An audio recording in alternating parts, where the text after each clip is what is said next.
Marky Dragon, also known as Marcus Eichenberry in real life, and good morning, good afternoon, good evening, wherever in the world you are. Welcome to the second roundtable for Let's Build an MMO. It is a show that we're putting together that's really about making the game and how all of you can participate in making this game. Let me bring on everybody here who's in the Google Hangout. Welcome everybody. How you doing today? Hi, Marcus. Good. Hello, Marky. So, looks like we've got a good group here so far. Those of you who are watching live, we have just a couple of spots left if you want to join us. And couple of exciting things. Let's see here. The first is that I don't know if you guys noticed it, but below the video, live on Twitch, and if you're watching this on YouTube, it's below the video as well. There is a link to forums where we are discussing the game, and so you can actually put your ideas into writing, and they can be submitted there. It has the site has just some basic functionality. It's like a wiki. It's forums, and it will allow us to get to know the game a little bit better and get to know what it is that all of you want. There is a section in there for submitting items, brand new ideas, and ideas that are accepted, meaning that they think it's possible that they could be done. And then there's another section which is ideas that are being implemented. And so it's public, so anyone can see all of this, and so you guys can join in there. I've made a welcome post. I encourage all of you to go in there and that want to participate, and also post a welcome. Tell us a little bit about yourself. Tell us how much of a geek you are, playing what games, whatever. So, okay. And then, let's see here. So the site there gives a little bit of legend and lore about the game. And so when you go and read the stuff there, it talks a little bit about some different races. It talks about having power. It talks about some mythical items and everything. Basically, it's going to be a fantasy, a fantasy MMO. Let's see, medieval fantasy. When I was reading some things, I was thinking of Tolkien in a couple of places, and I was thinking of some other games that I had seen, and it sounds like a good starting point. I think we were lacking that on the last episode, and so we have that there now, and it'll give us all just a little bit of foundation on this. So there are a couple of things. Another thing is that many people on YouTube were complaining that there was not enough character spaces to submit their ideas. Please go put those in the forum. And then I've noticed that people here in chat on Twitch are asking, when are we going to see something from the game? And so I'm going to be gone for a couple of weeks on vacation, but when I return, we will have some of the first gameplay video. So that'll be in the next roundtable. And the gameplay video, I don't know what it's going to be yet, except that it will be probably something pretty brief, because there's not a whole expansive thing to show yet. You know, we can show a character, we can show some buildings, something like that, but it's not ready yet for mass production. Okay, so you guys who are here with me, let's see here. We've got Richard. Hello, Richard. Oh, yep. I've got Mikkel. Hello, Hello. Mikkel. Michael. Hey, Hello. Michael, with the fancy Yep. green screen and the Yep. orange headphones. Yep. Otherwise known as the Control Geek. Oh, the control out geek. Yep. Cool. We got Max. Hello, Max. And Max. Hey, how's it going? Hey, Max. There you go. I was muted, I think. Okay, good plan. We got Joshua here. Hello, Josh. And evil overlords. Hello, Mr. Evil. What's up? This is the devil calling. Remember, being bad is good. Oh yes, somebody said to me That was- that the other day that being bad was paying off for him. So we need some of that. Oh yeah. Danny, hello. How are you? Hello. And we've got Alduin. Am I pronouncing that right? I think that's an Eve name. That's what I think it is. That's what it looks like to me. So, he's not saying anything at the moment. Okay, so. Hey. Hey, there you are. Okay. Yeah, my mic muted, my bad. Yeah, no, that's okay. That's okay. So, okay. Well, so I've had a few questions thrown at me already from the developers of things that they would like to talk about. And so I've got two topics today. And one is talking about land ownership and how that may work. And then the other is starting to talk about how to fund the game, meaning, you know, whether it be free to play or whether it's you buy the game and then you get to play for free, or you buy the game and pay a subscription, or you know, all that jazz. So I think we'll get to that second. First, what I'd like to talk about is land, and if you guys had land in the game, what would you want to do with it? What do you envision doing with it? Building houses. Okay. Farming. Castles, dungeons. Castles. Ooh, dungeons. I want a farm. Yeah. We can Yeah, make. I'm on that farm idea. Mines. Yeah. Okay. So, will any of you be focusing on a craft? I mean, like a farmer might focus on producing, you know, vegetables or something. I don't know. But any of you think about like blacksmithy or, you know, a shop owner or anything like that?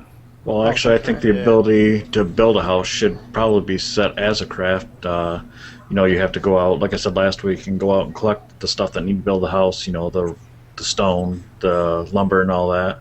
Mm-hmm. So I think the house building itself should be a craft. You know, people can make, you know, if it's going to be people making money, that craft or profession can make money just by building houses, setting them, and selling them. Mm-hmm. So I buy my plot of land, and then maybe I have to go to an architect to buy, you know, what kind of house I want to put on there. Yep. I actually have an idea in that. Having player created blueprints for leveled up in like how good you are with it. For example, everybody can make like a small shack where it has one expansion slot, for example, on it. And then of course, the better you are, the better like level blueprints you can make. And bigger houses in different levels. So let's say a shack has 5 levels, where it has 5 different connection points. If you have level 5, or if you have level 4, it has 4 different connection points. To put other stuff on it that would help the house in some way. And then of course, the bigger the houses, of course, and then still having that level-based system on top of that. So that would be another skill. And so at the beginning, no matter what the size of our plot of land, we'd all have shacks because we were able to design that ourselves and maybe chop the wood ourselves and Or Yes. tent. get Straw and mud. palm fronds to put over the roof, make our little hut. And then I was also thinking making you're having to buy blueprints from other players who are actually good at it. So you can buy this giant blueprint, you can put it down, and that would make that will take some time, of course, to make. Yeah. Or you could start off with a tent, so you can actually carry it around with you. A tent. when you start That's off. actually a good idea. Yeah, Yep, I like it that is. idea. You know, that we had that in Ultima Online. The lowest possible house was a tent, and it afforded you, I think, one chest that could sit inside it that you could lock down. And so, and I don't remember if you were invulnerable or not to monsters walking into your tent. But I remember that your chest was secure. Well, or was it? Heck, I don't remember. But but I have very fond memories because I had a tent first thing. Because I remember that was the only deed I could afford, and I went out and grabbed the tent and I smacked it down where I wanted to put a house, so that because I knew it was going to take me some time to save up for a house. So let's get back to this and let's talk about what we're going to build on first, and then we'll talk about how maybe that'll work out. But I've seen several different land types, and I've seen stuff where there's instances where like you just rent a room in an apartment, which I think it was was it Asheron's Call or AO. Anarchy Online or something like that. I really didn't like that way. And then there is the Ultima Online method, which was if you were able to have the 4 points of the house plus something for the stairs of the house, so 5 total points on a small house. If those were all level, you could place the house down, even if there was trees right next to it and everything, just as long as it was level. And we could place a house anywhere. So like Worm Online. I like the Ultima Online strategy, except for, one little rock shouldn't be able to ruin everything for you. Well, but on that same point, that one little rock forces some open areas. And because we don't all want it to be so dense that when you're inside your house and you're looking out, all you see is other people's walls of their houses. Good point. And that comes into the point of how much land can you own.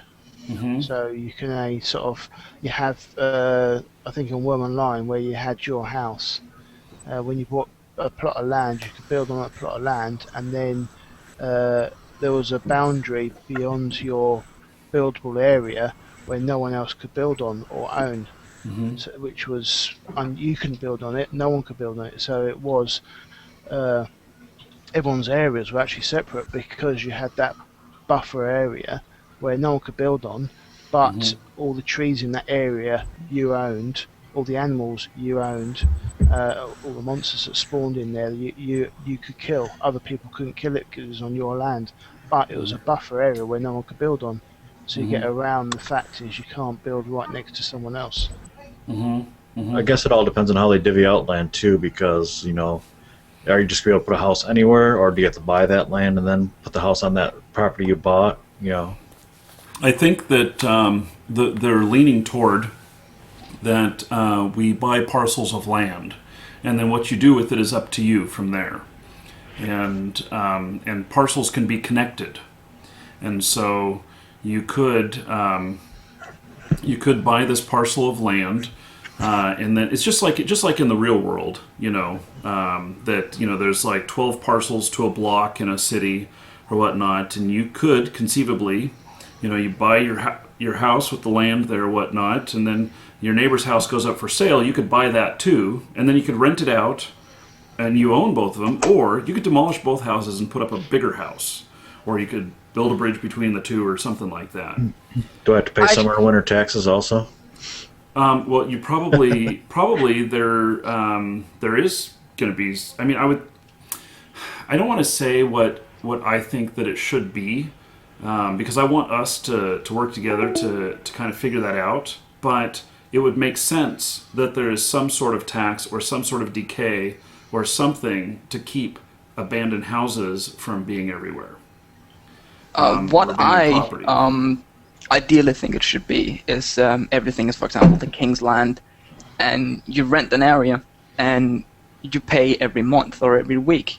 Mm-hmm. And if you don't pay for, let's say, you forget to pay the next month, for example, an evictive notice will come up on your door and saying, hey, you haven't paid, you need to pay. Mm-hmm. And then if you still don't pay after that, royal guards or whatever will be sent out to your house and actually guard your house. And a bounty will be put on you by the king, for example. Where is ye rent? Yeah. Yeah. Yeah. Something like that definitely could be done. There was a similar method in Ultima Online. You would look at the house signs of the house to see, what its refresh was, and I think it took 30 days for of a house account to be gone. and then it would start going through these different phases in decay until finally it would fall. And it was mayhem when they would fall. Because everybody was trying to grab everything, and then they were trying to clear the land, and then everybody was trying to place down another house to grab the land. Yeah, I remember that. Yeah. So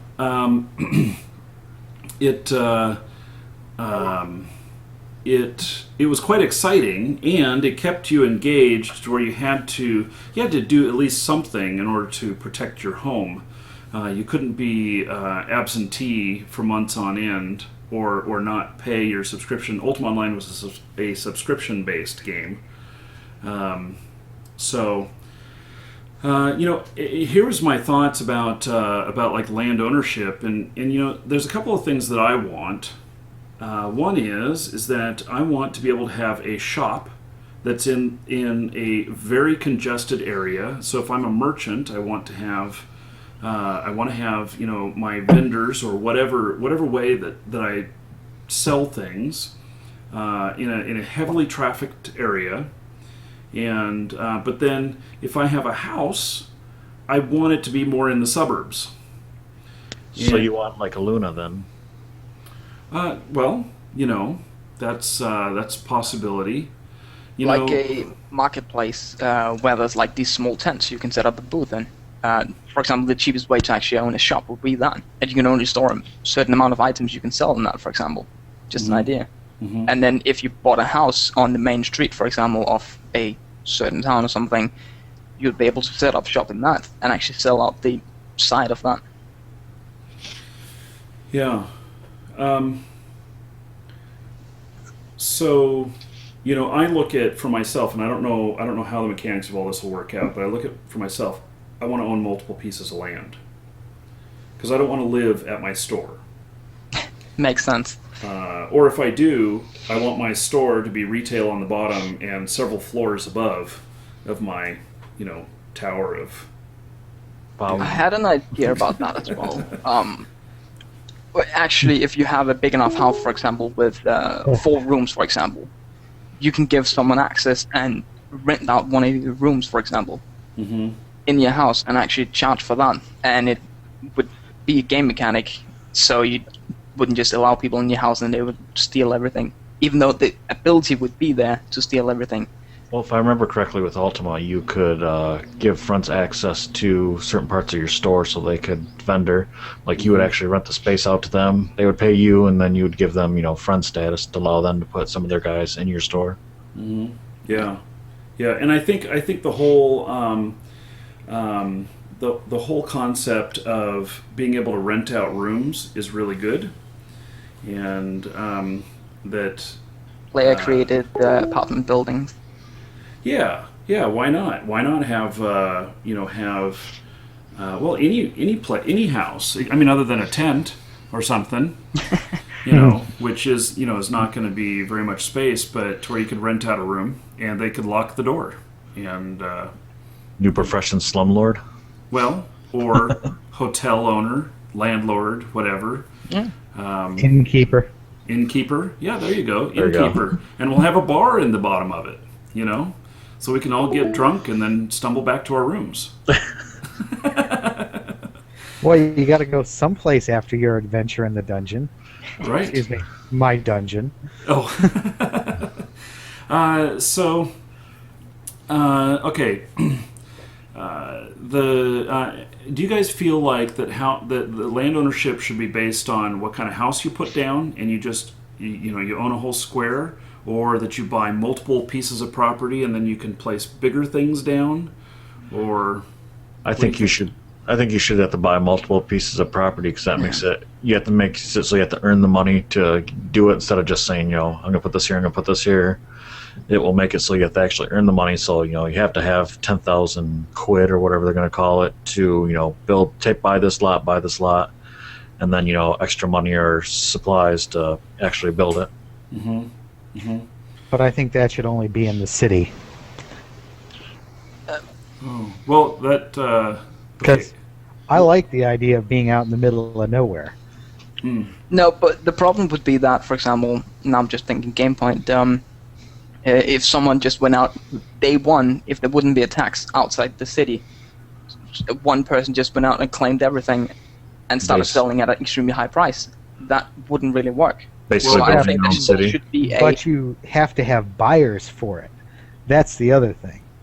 It should all be based on an economy of supply and demand. Yeah. And so, 'Cause- really anything that's in the city will cost more per square than it would out in the middle of the forest. And desert would be even cheaper, Yeah. Because my whole idea from the beginning, I don't know if you saw last week's meeting or not, but you should be able to choose.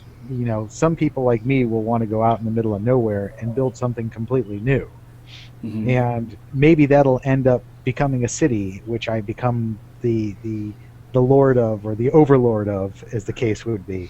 Yeah, I agree Yeah. that, but as I said, the problem would be that someone just went out of town and took everything.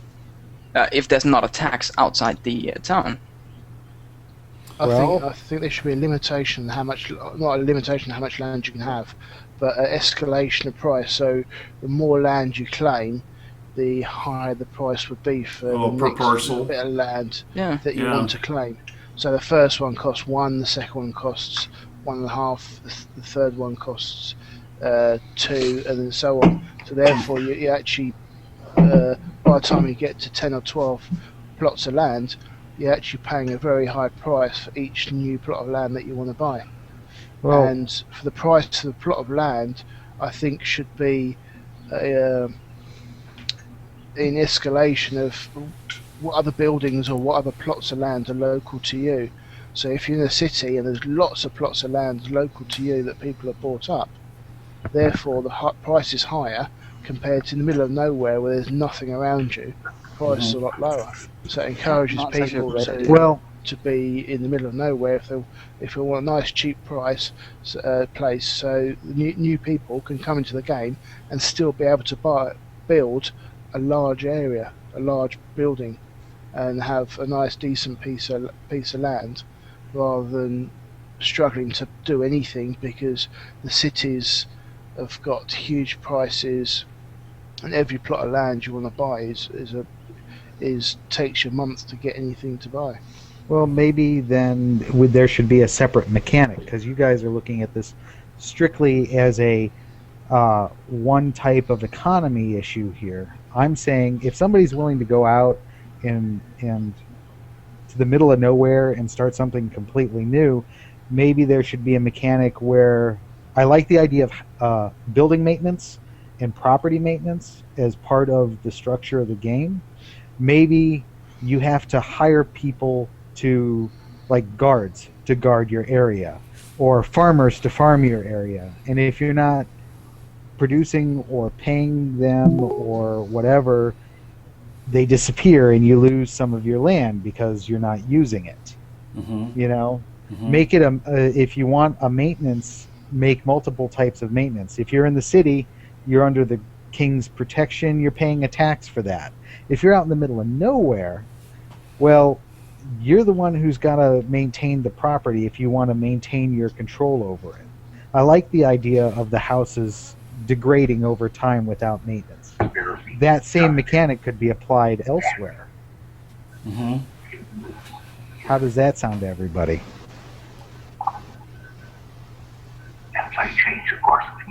Yeah, but I mean, the thing is with farming, you want to actually do the farming yourself rather than be able to just sort of auto farm or auto chop wood, everything. I mean, it's a case of you're doing the crafting, so really the only NCPs, as it were, you would want guards to protect your land from be it creatures and critters, to maybe people coming to try and raid your house to steal stuff. Apart from guards, I'd say you don't really want to sort of have to pay anyone else, unless it's another player that literally goes from building to building and maintaining it. So you can actually employ other people with higher skills to do work for you. I would be fine with that. I think there should be an NPC option, though. Yeah. Well, let me throw some stuff into the mix here. And we don't have to come up to any final resolutions here or whatnot. This is just discussion that so the developers can watch this show and say, "Ooh, everybody really lit up on this idea," or "This was discussed, but nobody liked it," stuff like that. So they have direction. And so one of the mechanics that will be in the game is that there is going to be some quick travel and between regions through portals, and the portals will be like the rune gates in that were in Ultima Online, or we've seen portals in many different games, and so there will be some portals in the game that may be travel hubs. And how would you guys feel about, so these are kind of a natural gathering area or traffic area, and how do you feel about that we can build our own city, and we can do that anywhere if we want to work together, and we could, if we want to be merchants, we would work together around a portal or around some other resource hub. Let's say that there's a great place for monster farming or whatever. I don't know what to call it, but that maybe a community arises. Yeah, a community arises there that focuses on the type of things that are in the area. Or if you're up in the mountains, it's mining or whatever, getting the ore to make ingots to make your armor and stuff.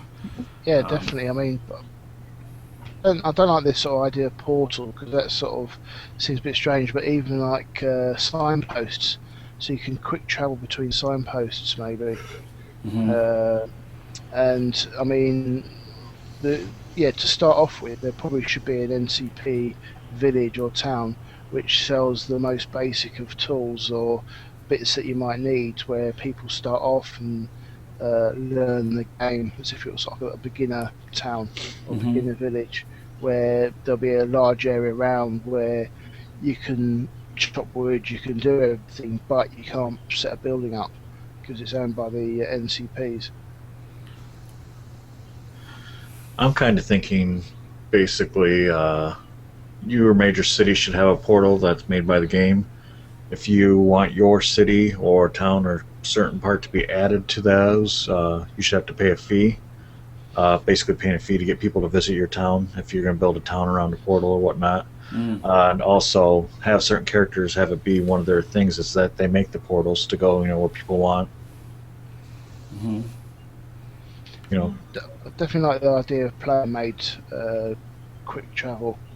So a player, well, I mean, could be the fact is that if you make a good decent town, your alliance or your guild or whatever it's going to be makes this fast travel, pays a lot of money for it, and then charges people to travel into you. Mm-hmm. Or charges people to travel out. or travel out. Yeah. Either way.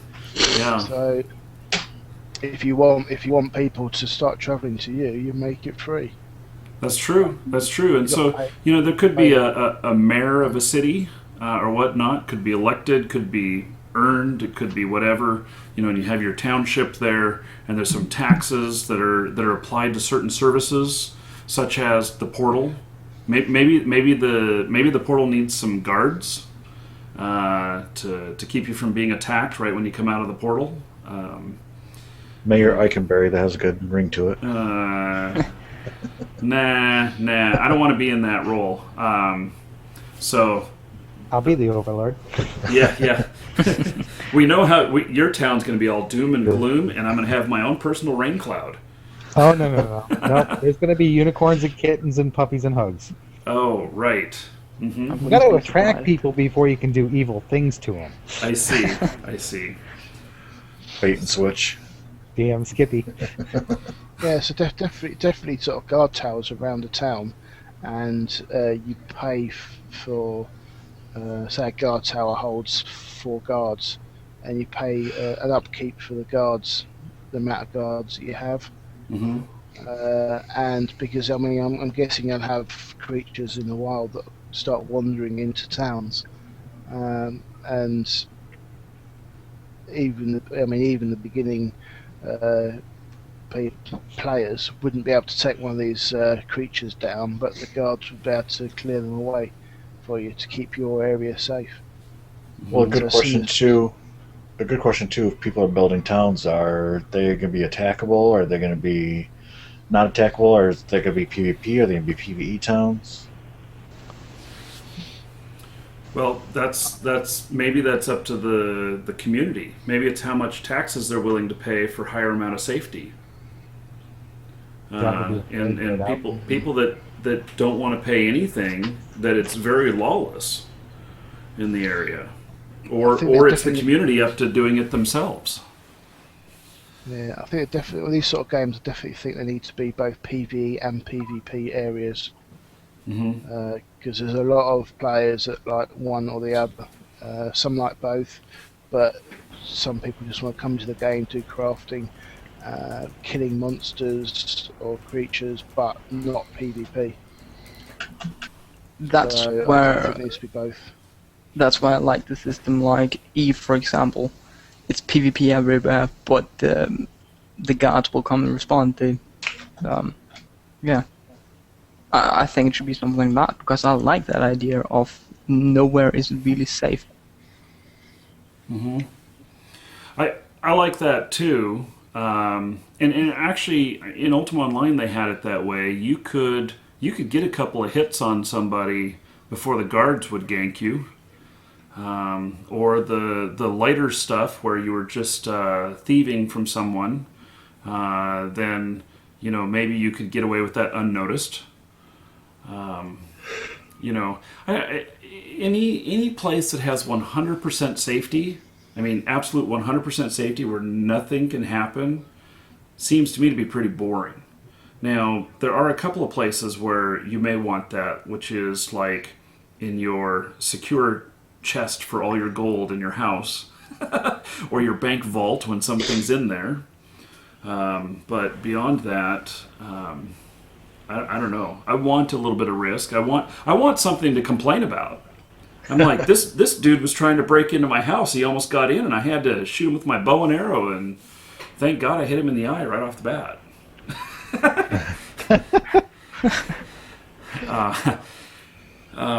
That spawned an idea for me. With NPC banks in like a main city, being able to be robbed if like players actually band together and good enough and defeat the guards, actually can rob a bank, for example, and every player who has money in that will lose like a small percentage of the money they have in that bank. That's Just an interesting. idea. You Of course, know, it'd be hard as or it'd that be hard as a rock, but yeah. there is safe banks that are game controlled, and then there is the interest bearing banks which are player controlled. And we've all seen what happens in Eve sometimes. We've seen a lot of people make a lot of money, and then we've also seen people lose a lot of money in those. Yeah, but player-owned banks completely failed in Eve. They tried introducing that as a mechanic early on, and Yeah. it didn't go anywhere because everybody scammed them. Mm-hmm. Yeah, I know. The dollar amount, everybody has a price, especially when you're anonymous in a game. And when it hits that price, you walk off with all the stuff. So, okay, well, let's get back to housing here a little bit. So, with the with the idea of building on your property now, whatever size your property is, whatever features, whether or not you can build a small house and have a lot of farmland, or whether or not you can use up your entire property for house all the way to the edges. For building a house, should we be looking at the fact of that we can design our own houses, or should we have architects that make things and then they, as their skills improve, and then we buy those blueprints and maybe those architects get a chance to submit new ideas and then those new ideas are approved? I think they should be able to. We should have to do like a blueprint, or have an architect do it. But I think you should be able to add your own flair to it. Have there be things you can put on the house, or have there be collectibles during certain seasons in the game. Like Christmas or whatever. Where you can set things in there, and almost kind of they're collectibles because they're only available this time of the year, that time of the year, or only during this year. But it makes it so that you can add your own flair to your own house, so that not every house is the same looking thing. Right. I live in a neighborhood where every house looks the same, and it is damn boring.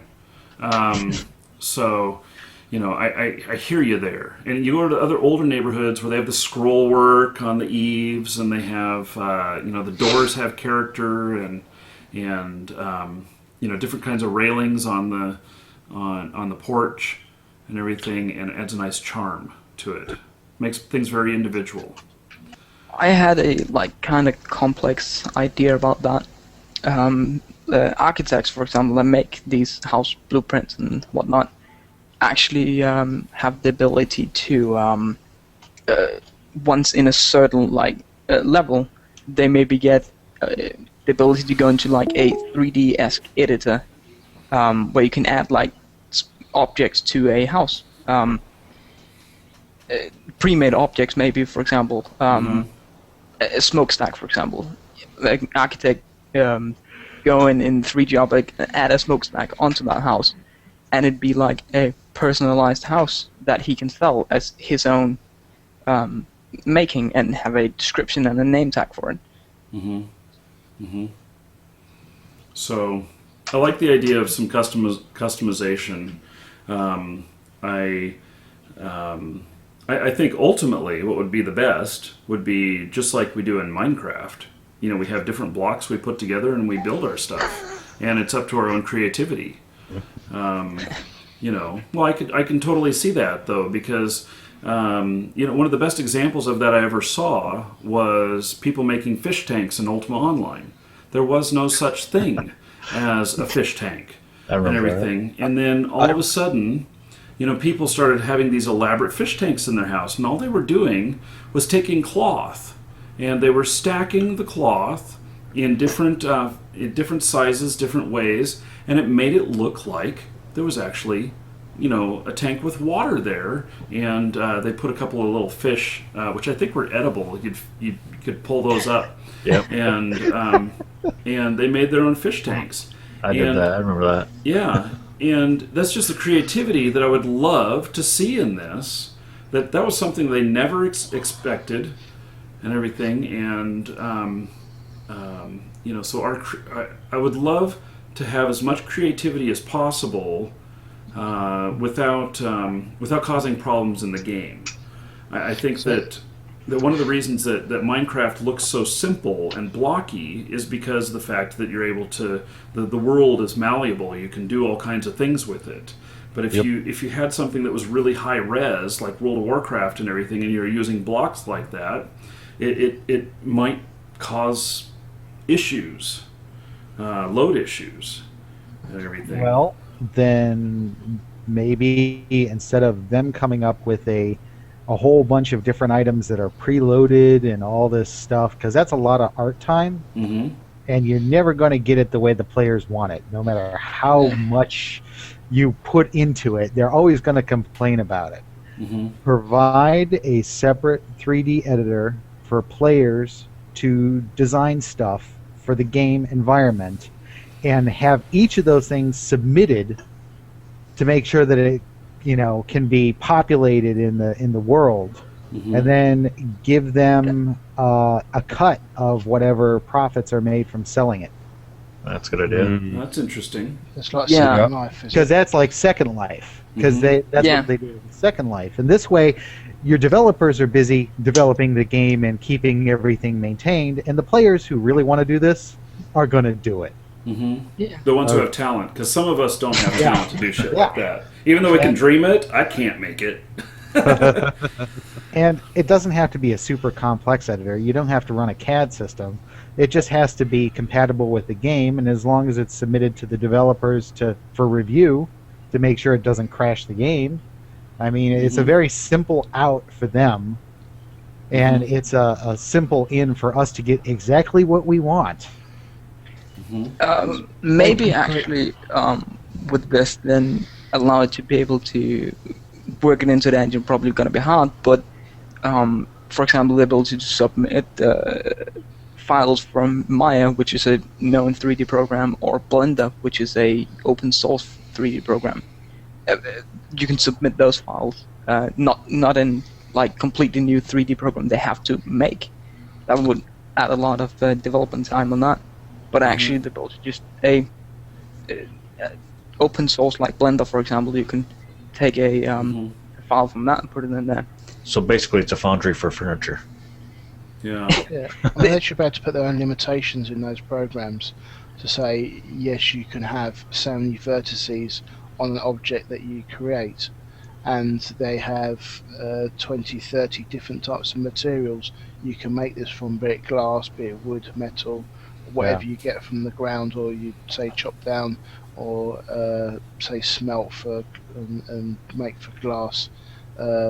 So between the two of them, you can actually have, say, 30 different types of materials, and then this 3D program where you can create various things sort of to their limitations in that program, so they can actually say, oh, you can have 20 vertices and that's it, and then that can then be imported into the game. Yeah. So I know the developers are watching right now. Can you tell me if something like this is even possible? Now we wait in anticipation. Yeah, I think looking at this, it is. So, if I'm reading this right, there are tools that are free that we would be able to use. Yeah. Yeah. So no additional cost. The whole idea of having people having people actually make money off of it. What the? Of having people make money off of it.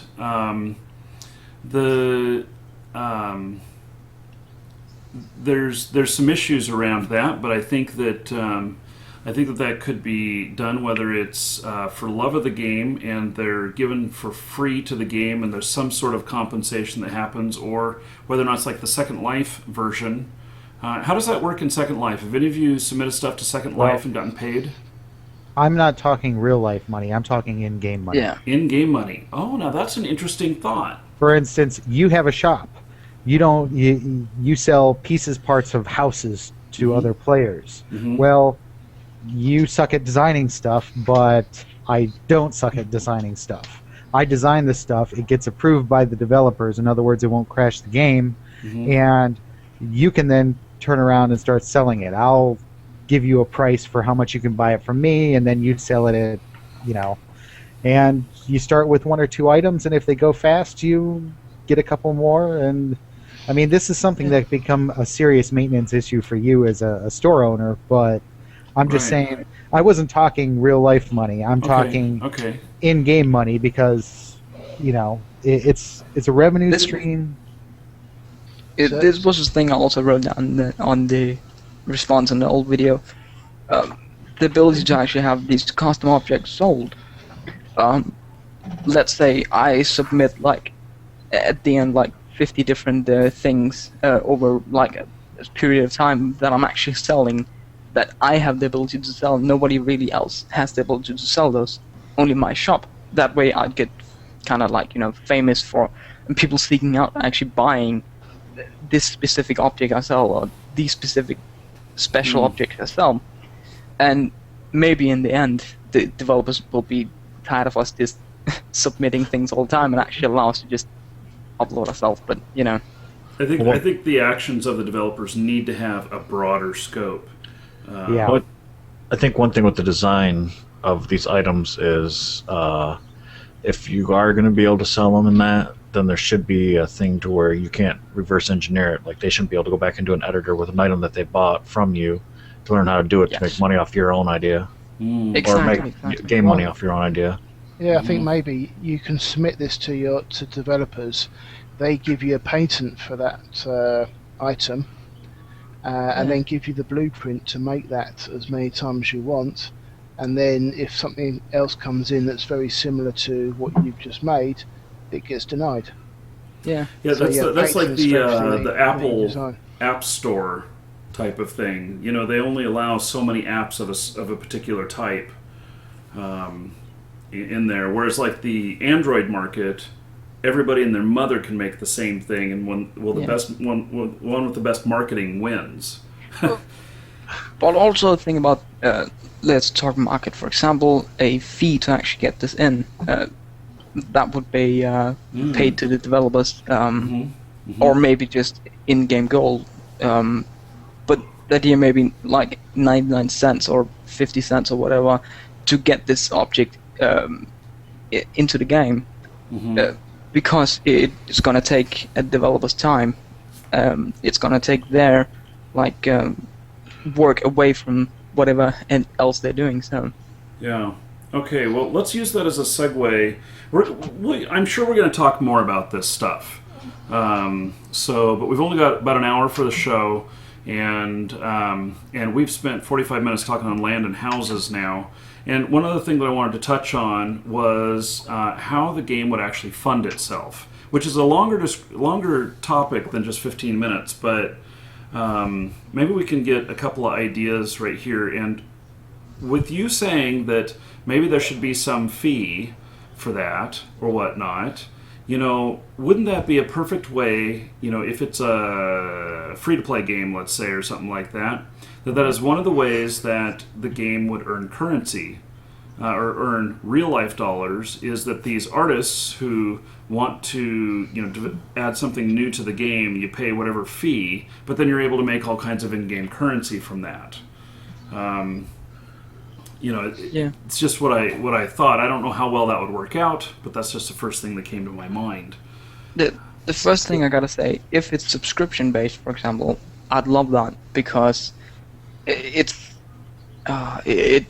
gives more money to them. I don't know. I'm not the best business guy here, but if it ends up being subscription based, just saying, I would want an object like a Plex from Eve, the ability to actually pay for the game or pay for the subscription with in-game money, but that's of course only if it's the whole Eve system is amazing, and I really like it. And if a free player, like a trial player, can make enough money to buy a Plex in-game, like they do in Eve, and then pay for their next month of play, it's perfect, because the people who have little money seem to have a lot of time in real life, and the people who have a lot of money seem to have a little time, and it's a great marriage.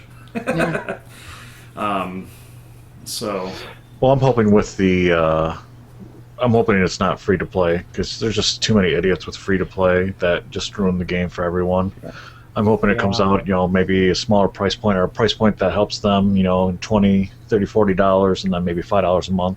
$5 a month for a sub, that's nothing. Yeah. And it helps them out too. And even so, you need to have a good title and a good system behind the. If you would choose the free-to-play method, you need a lot of work.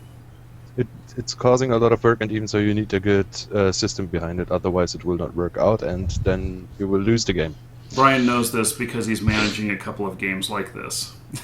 Yes. So,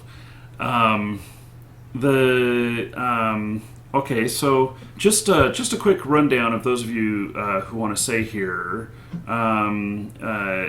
Everything's moving toward free to play. It has been for several years, and if somebody comes up and says, "I'm going to have a subscription based game," I'm going to be like, "What?" I'm gonna actually kind of really question that. But I mean, do you guys really think that a subscription-based game would fly these days? if people are starting to get it's a- sick of. People are starting to get sick of free to play too because they're sick of all the idiots. Sick of all the gold farmers. Because all you got to do, you sign up for an account, you get banned, you sign up for an account. There has to be some kind of point to where the players that are playing have to have some kind of responsibility, and just The cost for the spam. Yeah. Yeah. With a subscription base, I believe that it would also get a more mature audience in. So it's not like 16-year-old kids just running around destroying everything and just screaming at the top of their lungs, right? I wouldn't say that. What about the Shroud of the Avatar or the Guild Wars method, which is you buy the game and then you get free access. There may be some things in the game that you can buy if you want a higher level or whatnot, but you've paid for the game and you can contently play that version of the game. And then if they open up new lands or whatever, you'd buy the new character types. You'd buy the next one that comes out in 6 months or something like that, or a year. Yeah. And I'd be a little scared of that because I bought Defiance, and what's to say that the game's gonna put out an expansion or anything? You pay your $60 for the game, that's it. But then what's to keep them? What's for the developer? What brings them to want to bring out new stuff if they've already got your money? Yeah. Yeah, just like there's an incentive for players to play, there needs to be an incentive for the developers to continue to entertain us. So, and they should be rewarded very well if it's a big hit, and if it's not a big hit, well, at least earn a living to for our enjoyment. Yeah, I guess it's a good question. Is there any games out there that are doing this well? Free to play or Well, either way. I mean, Star Wars: The Old Republic is a mixed game. I think it's subscription based, and you have the free-to-play module as well. Yeah, they have a subscription to access more than 2 raids a month, something like that. I can't remember exactly how it is, but it's a subscription to get extra amount of time you can get. For example, dungeons, I believe. If I instead of having 5 times a month, you can go to dungeon. If you subscribe, you have unlimited amount you can go into dungeon. So yeah, that if I believe correctly, what they do. The thing with Star Twitch, Wars: The Old correct me on Republic. Well, I subscribe to Star Wars: The Old Republic because I don't play WoW, but it's like you be a subscriber and you get unlimited access to raids and war zones and stuff like that. But you can also pay for weekly passes to this stuff if you don't want to subscribe and say you only want to play it for a week and then go off and play for another week. You can play for $5 for just weekly access. Yes. World of Tanks And does I think- something like that. You can buy just 1 day of premium. Yeah, Yeah. but it would be wasted, I think. Well, yeah. I mean, the scale of it. But, if you're only playing a couple of days a week, you Yeah, really then only it's- have a couple of days a week that you can play, it's perfect because it's less than a month. And Yeah. and you get your playtime, or it's really cheap when I bought a year on there because the price was right. And so... Yeah. And I think Terra was also switching the subscription model. If I'm not wrong, Gameforge switched it also to free-to-play and subscription. At least in Europe they changed it. I don't know if it is worldwide for free now, but I believe it is. it is okay. And in this case, you get if you're a subscriber, if you have a subscription running with them, you get more EXP and benefits like that. One of the benefits of subscribing could be that your taxes for your land are covered, Oh, or that's something good. like that. So you don't have to, so that you can stress a little less about your house falling So basically, by paying some money. what could work as a tiered system, there's something for free to play people.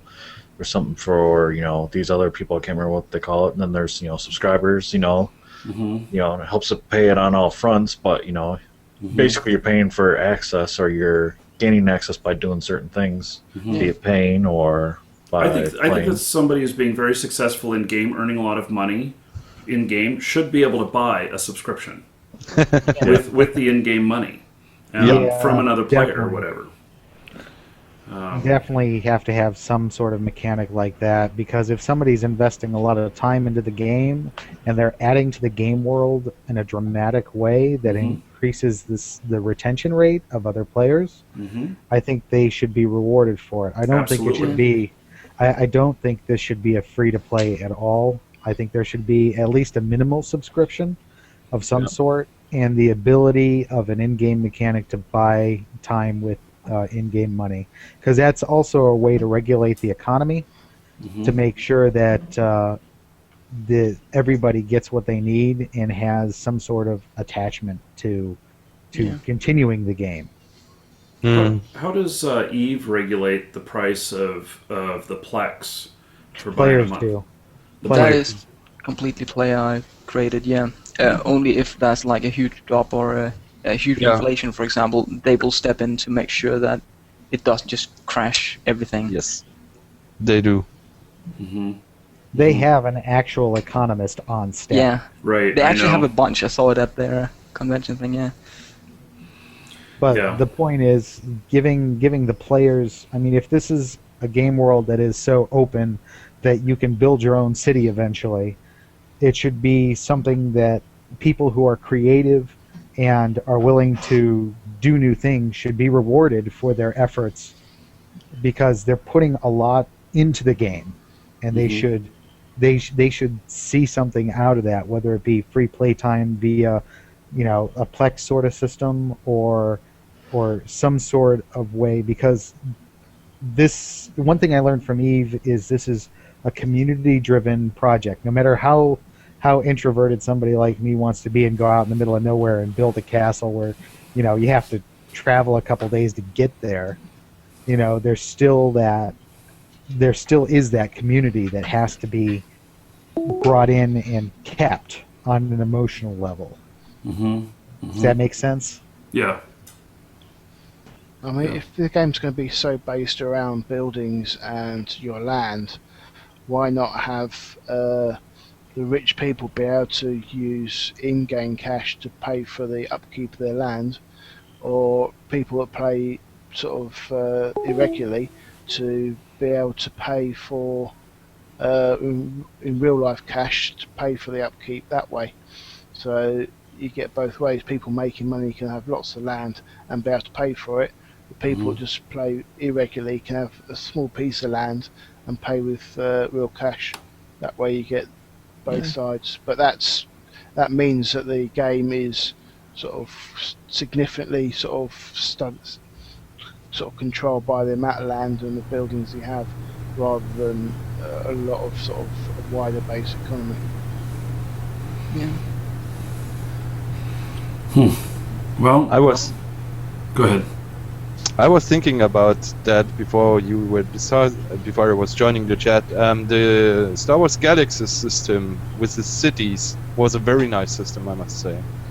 You had a city hall, you had to declare citizenship in that town, and then you could grow up a bigger and bigger and bigger town. Even so, you paid taxes, etc. fees. It was quite amazing. I can see that we need, that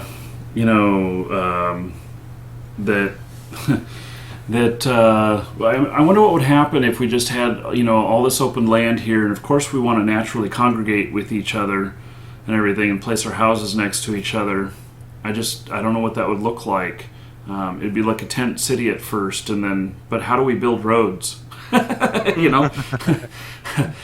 who has to give up their land for the freeway? Not saying that there's going to be freeways in this game, but I'm just saying. I actually had an idea about sort of roads. It's an idea I came out with the other day. Procedurally generated roads, more like out in the wilderness, for example. in the approximate area, if like 10 people walks there, that will be like a small trace of the trail. It's just an idea, like out in the forest, just back from the city roads. That sounds really good. Yeah, and then the more people there, the more like intense the road becomes, and It may though be a mad dash for land at the beginning. You know, I can just imagine whether land acquiring of land is available on day one or it's later. That there could be some massive land grab that goes on, and I'm not sure that that it would follow pathing like that. It's almost like, I don't know. There has to be some natural breaks or something like that. But they could probably code that in that that you can have 3 or 4 squares together in a row, but then it has to be a square free, and that the lines then it'll go out from there in a straight line or whatever. I don't know. So yeah. Anyway, I think we are pretty much out of time. And so we've gotten a lot of stuff here that I think will be some good starting points for the developers, and they can take this and start to run with it.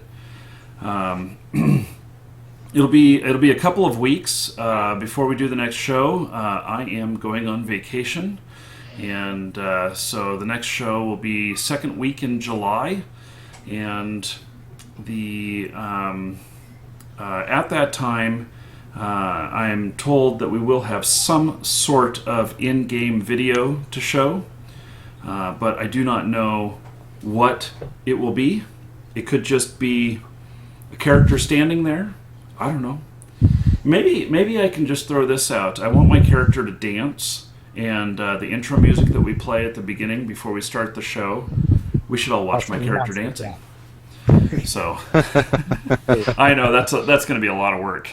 I bet you getting those characters to dance would be a lot of work. So, but anyway, I think that would be fun. So, anyway, that is it, everybody. Hope to see you all in a few weeks, and thank you for joining us. And don't forget, there's a link down below the video, in the description on YouTube or below it here on Twitch for the forums where you can expand on your ideas, post your ideas, and the good stuff will get put into the new ideas, and then the new ideas, those ones which they're investigating on whether or not they can be done, will be moved up to the next phase, and then the final phase is moved to implementation, meaning that idea is going into the game. So be able to see a direct progression of what we're working on, and I look forward to showing some first in-game video, and it's going to be a while before we're playing the game, but it's starting to move along. So, Cool. Okay, thank you, everybody. Take care. Cheers, Marcus. Later. Take care. Yep.